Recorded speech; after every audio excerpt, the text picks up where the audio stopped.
our intention for today is really, this is an extension of a lot of the work that the Council of New Jersey Grantmakers has been doing to help engage and inform the philanthropic community post-Sandy. We have recordings of all of the weekly briefing calls that we did immediately following the storm and up through the end of March of last year, and then again last fall. There are 25 in all. Those I'll say sort of podcasts, are available all on our website for download. We're in the midst of working with our partners at the Center for Disaster Philanthropy on a playbook of philanthropic strategies post-disaster that will take much of what we learned and what others in the field have learned so that we can continue to share this information. It'll be an evergreen resource, and it'll focus on strategies around housing, around hunger, around civic engagement, around community development, all those kinds of the work that's being done and how philanthropies and nonprofits have responded. So we're very excited about the playbook. We're also partnering with the Foundation Center and our colleagues at Philanthropy New York on a scan of philanthropic giving post-Sandy that'll be specific to New Jersey and New York and what the giving has been.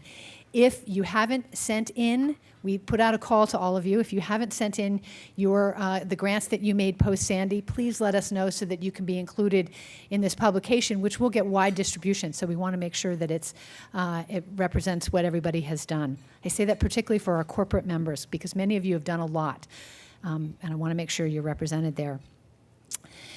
Today's briefing grew out of several conversations. We learned about state contracts with service providers that are scheduled to end. We learned about the Joint Field Office transitioning to a state recovery office and eliminating many of the services and programs that had been ongoing. We learned about more and more families that are falling into the cycle of cascading poverty, unable to pay rent and mortgage and rebuilding costs. We learned about the Foodbank in Toms River still serving thousands of families a week. And we learned about the transitioning with the Hope and Healing programs and how that's been reduced. Our goals really for today is to present a true picture of what the recovery looks like for thousands of victims now, to hear firsthand about the services that are available, and most importantly, what is making a difference in people's lives, what is working well. We asked our presenters to focus on just that. What is working, what is helping, what are solutions to be invested in, scaled up, and piloted elsewhere. Here's where your assignment comes in. Throughout the morning, we want you to write down each potential solution that you hear about. Consider how your organization might want to play a part with others in addressing that, and who would you need at the table to activate a strategy. We're going to have a discussion at the end to explore some shared investment opportunities and talk about next steps. It's now my distinct pleasure to introduce a member of the Council of New Jersey Grantmakers who understands that no foundation can do it alone and that philanthropy can have even greater impact when it puts all its oars in the water around the causes that it cares about. Ladies and gentlemen, John Bon Jovi.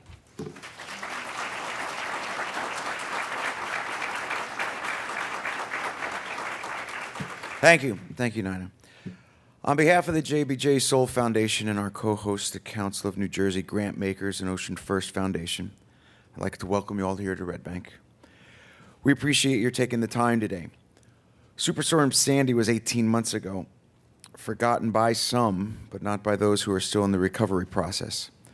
Many individuals and families are trying to get answers to questions that will help them to make decisions about how to recover or what recovery will look like for them. They still struggle with housing issues and even access to food, which is hard to believe. Many of the residents have never before had to navigate this bureaucratic system. And yet, yes, there have been success stories. While we face the continuing challenges head on, today we also want to focus on the positive. What does work? What have some communities done? And how can we share these positive examples to re-engage the state and funders that are needed to complete the recovery effort? The purpose of this day is to once again ignite the passion to help that was so present in the days following Sandy, and to provide thought for what opportunities exist for funders to stay involved. You are still needed to help guide this long-term recovery. In the immediate aftermath of the storm, visitors who were involved in the recovery efforts spoke with experience traveling from places as far as New Orleans, Alabama, and even Oklahoma.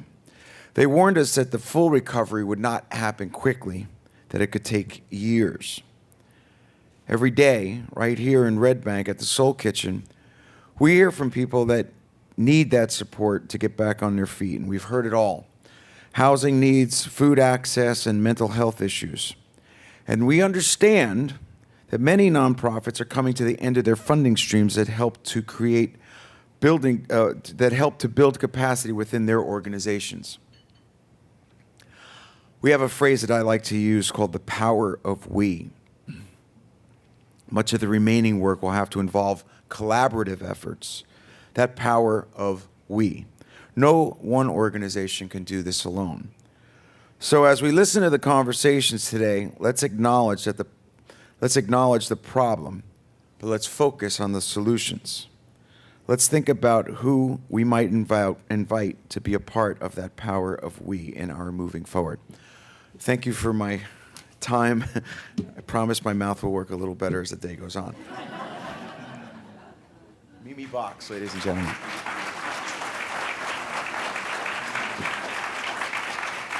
Thank you, John.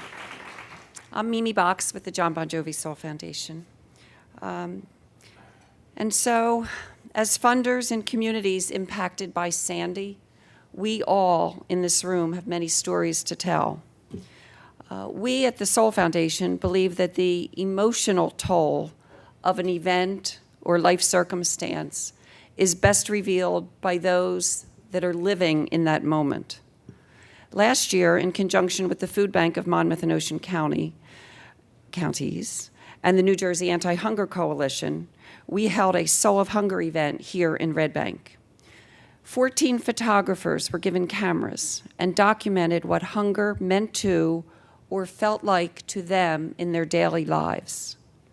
Some of the circumstances were made worse by the downturn in the economy and then compounded by the effects of Superstorm Sandy. That's what these photographs are that are on display again today, to give us the visual that accompanied a storyboard, making it personal. Today, we now welcome a few clients of agencies providing resources to Sandy survivors.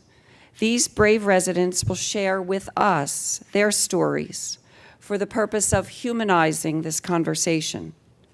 Because to dehumanize a situation makes it easier to neglect. So I'd like to thank Cathy and Steve Schaffer and Carmen Rivera as they make their way up here to the podium, to the tables. Carmen will be accompanied by Diana Tennant from the Foodbank of Monmouth and Ocean County. But I thank them for putting a face to the Sandy recovery efforts and sharing with us their thoughts on the topics of housing, hunger, and mental health. So we have Carmen and Diana.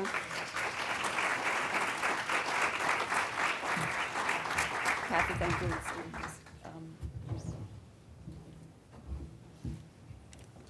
And Nina, we're going to start with Cathy and Steve. So when you're ready. Thank you.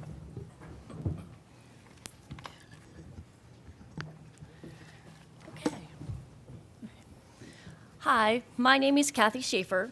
This is my husband, Steve, and together we have two 5-year-old twins, Maddie and Jake. Our home that was affected by Sandy is in Little Egg Harbor, New Jersey, and we were fortunate enough to find housing in Little Egg Harbor as well. When Hurricane Katrina hit the United States, I thought to myself, how could so many people have disregarded the warnings and stayed in their homes? Years later, watching a news special about how people from Katrina were still living in FEMA trailers 5 years after the storm, I thought, seriously? What is wrong with people? Why can't they get their lives back together? Well, fast forward to Monday morning, October 29th, 2012. I woke up to my husband yelling, "Get up and get the kids up. The water is coming up our street." From that moment forward, my life has become a long blur. As I look back on my journey, I am embarrassed about how judgmental I had been to the victims of Katrina. I now can say that I get it. I get both the highs and the lows of the recovery and rebuilding process. I get the tears, the frustrations, the anger, the roller coaster ride of emotions, of finances, of searching for normalcy. I get why it has taken so long for Katrina victims to get back into their houses. I get why so many people have given up and walked away from their homes, their community, and their lives. I get it.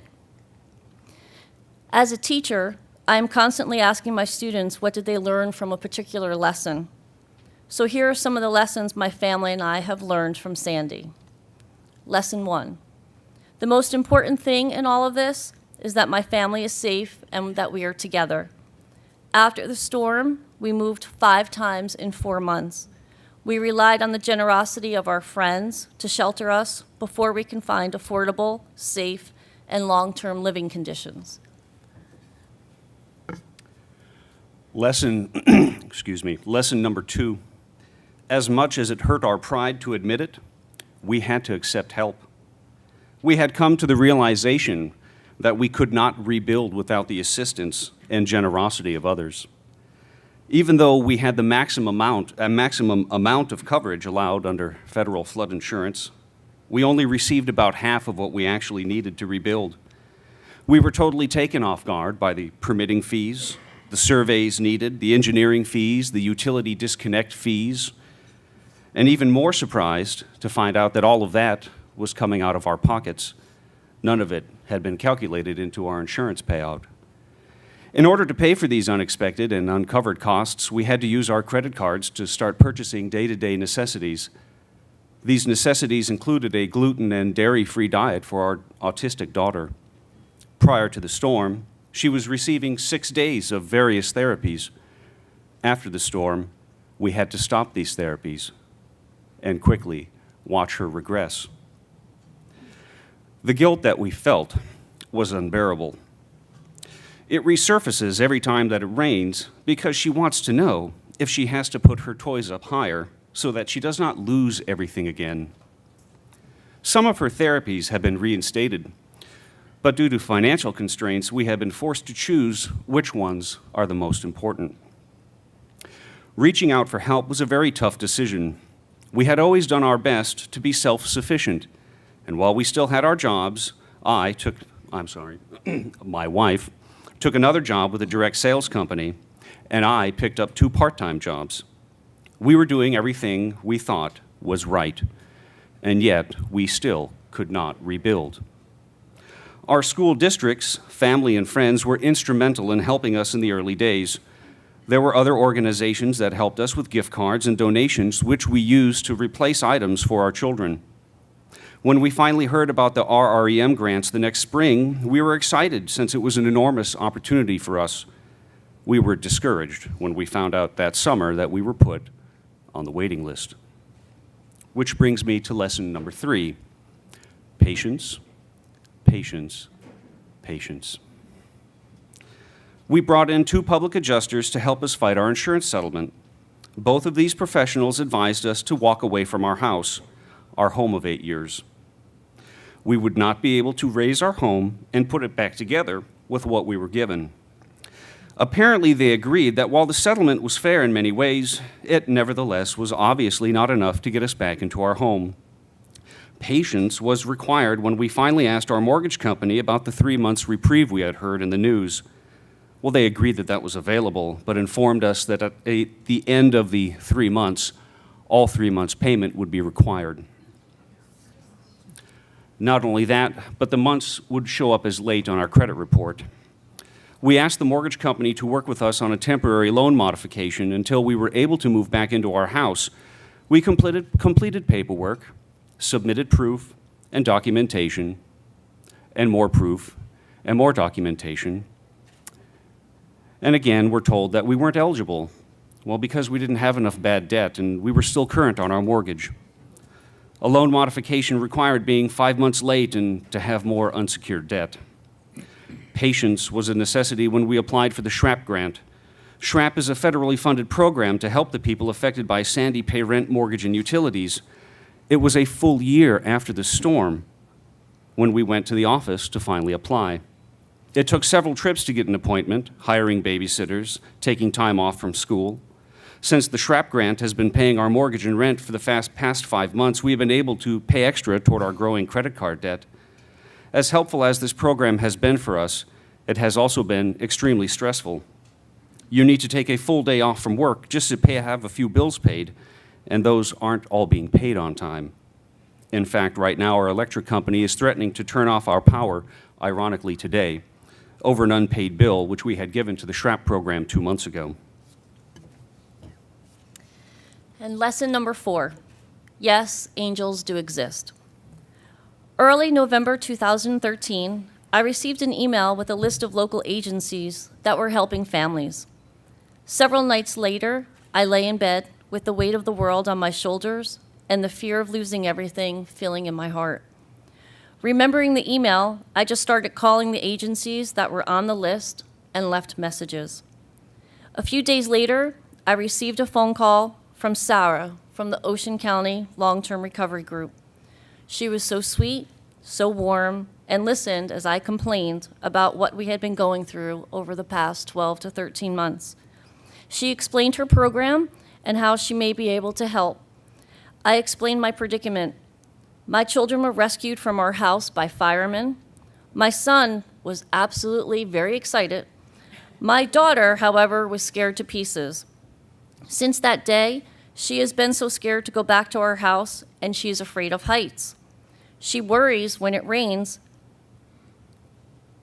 I am not sure that I will be able to move my daughter back into our home without her regressing again. After meeting with Sarah, hope started to fill my heart. Maybe they could help us build the stairs to our house. Maybe they could change the garage into a room. I told my mom one evening, if they could just help us complete one room, it would be so helpful. Sarah called a few other times explaining the process. Then one evening, the phone call came in. Sarah said we had been approved to have everything fixed. Everything? The floors, the sheetrock, the stairs, the siding, the plumbing, the electric, everything, she said.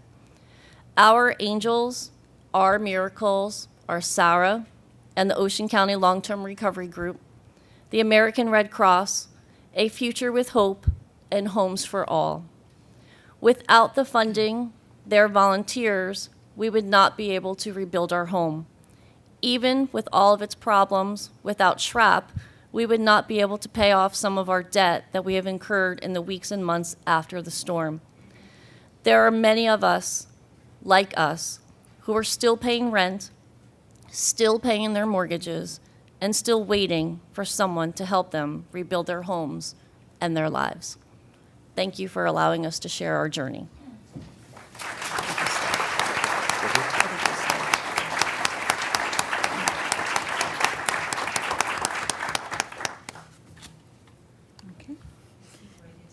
Okay. Hi, my name is Carmen Rivera. First, I want to thank everybody for giving me the opportunity to share my story, not only my story, but others that's in the same predicament that I went through with Sandy. I am a single mom of 3, 2 in high school, 1 in college. I lost everything in my home. I wasn't at the home at the time of the storm, but when I went back, everything was gone. My front porch was covering my front door. I couldn't get in my home at all. My kids had to go through the window, try to recover what little possible they can. I was reimbursed for have funds for my housing situation, which I was in hotels. I was placed on Toms River. Did I forget? I'm from Keansburg, so I was communicating from Toms River, taking my kids to Keansburg. Early in the morning, it was an early commute. Then from Keansburg, I had to come to work in Red Bank. So it was everyday hassle. Also, living in the hotel, it had to be, I wasn't sure my living situation, my food situation. I never went to food pantries until this happened. So I had to depend on the, food pantries. So I was going daily as much as I can before work, after work. So I had to depend on the food pantries. Hot meals, they used to come to the hotel at night, and that was a godsend. And also, what else can I say? I was employed. I was working. I had 2 jobs. I had to leave one because of I had to pick up my kids after school. So it was really, really hard. My kids depended on the lunch for school. There was no time for breakfast in the morning because I was commuting from Toms River. I had to get them on time in school.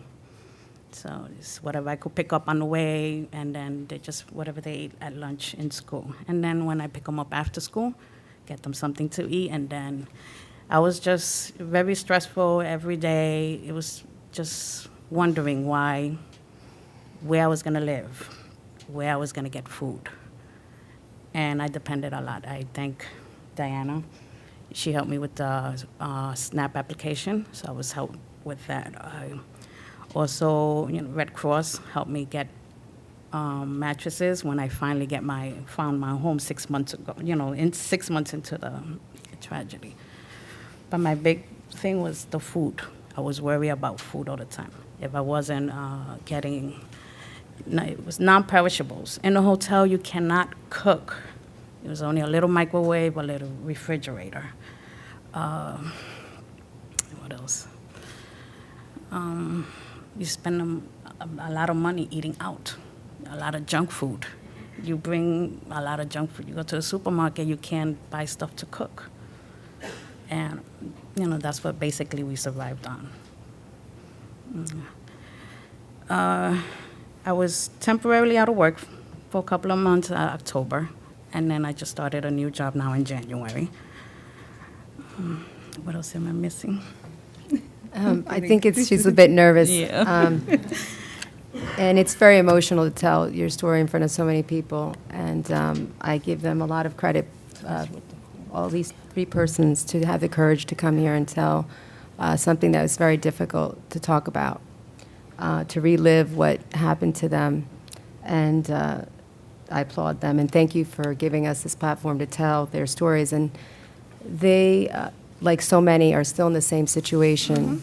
We see them every day in regards to their needs, housing, food. When you're living in a temporary housing situation, the cost of everything is increased because you're living on a day-to-day. We hear stories every day of so many people that don't normally access services from pantries and how they've had to put their pride aside and to get there. And many times they've depleted their resources, their credit cards are up, and it's a very humbling experience. So to have compassion and kindness to give to these people is a hope that they will get through this. I think also it's important to mention about the stress that the emotional roller coaster that you have to face every day. And even now, 18 months later, how many people have to still deal with that? And sometimes they put that aside just to deal with the logistics of their everyday, things that we take for granted, just waking up and being able to be in your own bed and to know that you have food in your cupboard. So I had to put a happy face, so the kids won't, they went through a lot of anxiety, a lot of stress, depression. My 21-year-old that he's in college, he went through a big depression. I think he's still going through a depression. Even though now we found a home, I'm living currently in Middletown. I'm still going through the food, I'm still going to pantries to depend because I was just recently denied by SNAP because of my income increased. I'm still trying to get back into the new normal, what they call it.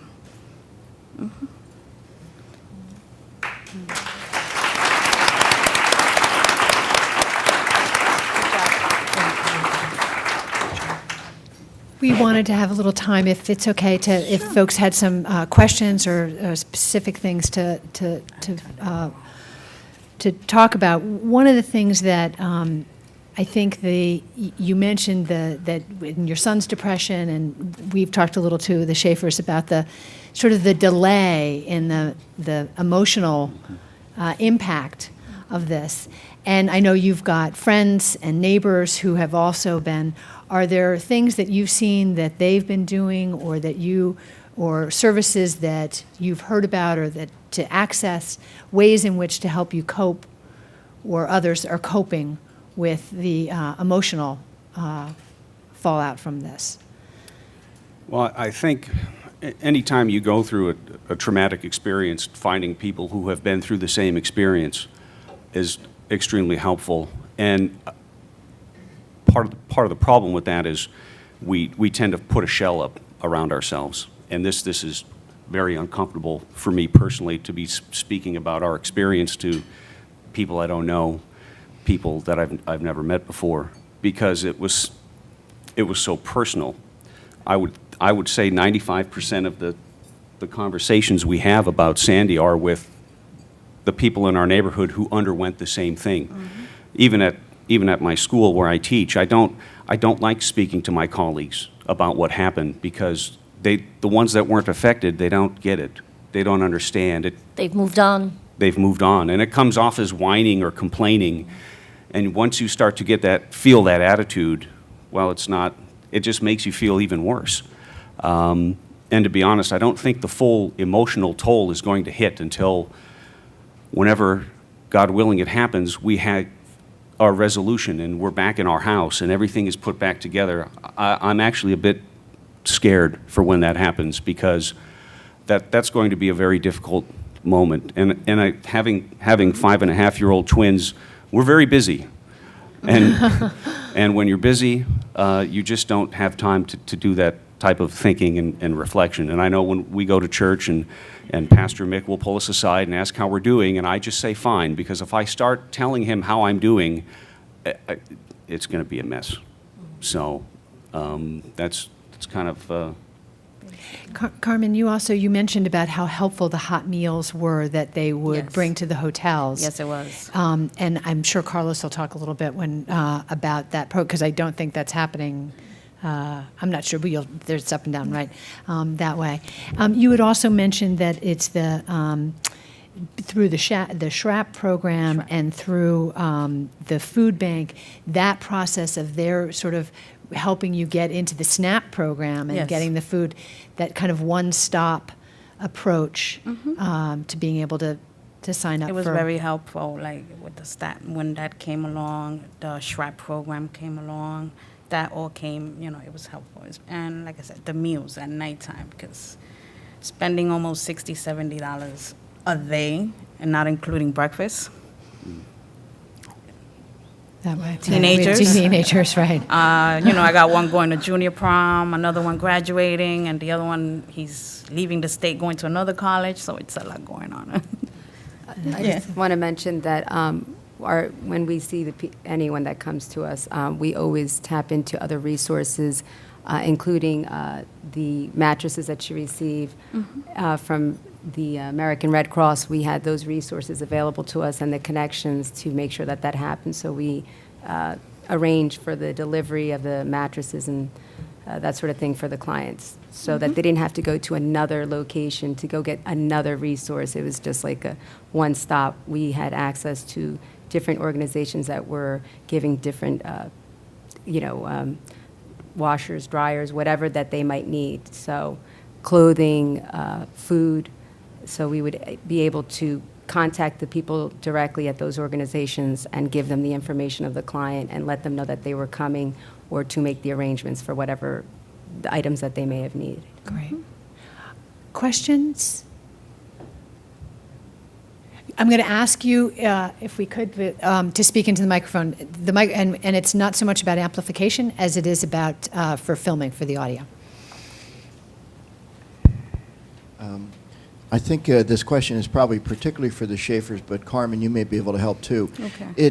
We're from a long-term recovery group in Atlantic City. It struck me that it was quite a while before you found the long-term recovery group and they found you. And we're finding this frustration. At an executive committee meeting yesterday, someone commented, there are still people in Atlantic City who don't know who we are. We can't believe this. My question is, in your experience, do you have any tips for us who provide service about how we communicate or get the word out there. Have you learned anything that can help us? We used all the normal means of communication and some extraordinary ones, but there are still people almost 18 months later who don't know we exist. Can you help us in any way? Is there anything we did right or wrong, we long-term recovery groups? Or? I actually found out about the long-term recovery group through an email through my school. There must have been some type of meeting in the county, and there was a whole bunch of schools and other organizations. And the schools obviously are the front line to a lot of the kids who have been affected. And our person in charge happened to also email the staff members who were affected. And even after I contacted and Sarah called me back, the other people in my school who also were affected, like there's a 77-year-old woman who's still working in our media center, and she's still living in her home. She hasn't done much work. I've begged her to call Sarah. So I think if you hit your schools, and actually when I sit in the SHRAP office, because I'm there for hours, people are looking through the pamphlets and the brochures that people leave on the table. So I don't know in Atlantic County if you have access to that. Churches, obviously. And you do have a lot of time to read while you're there. Yes, So a lot. include a lot of information. Nice. Yeah. Great. So- Thank you. We're going to move on now. On behalf of all of us, thank you so much for coming today and sharing Thank you your for having story. us. I really appreciate it. I just wanted to mention, Carmen was going to mention this, the key component in Monmouth and Ocean County was that we were at different locations throughout the community. Yesterday, I counted how many locations, and it was 52. And we're going to reduce that, of course, because we're only a staff of 7, so.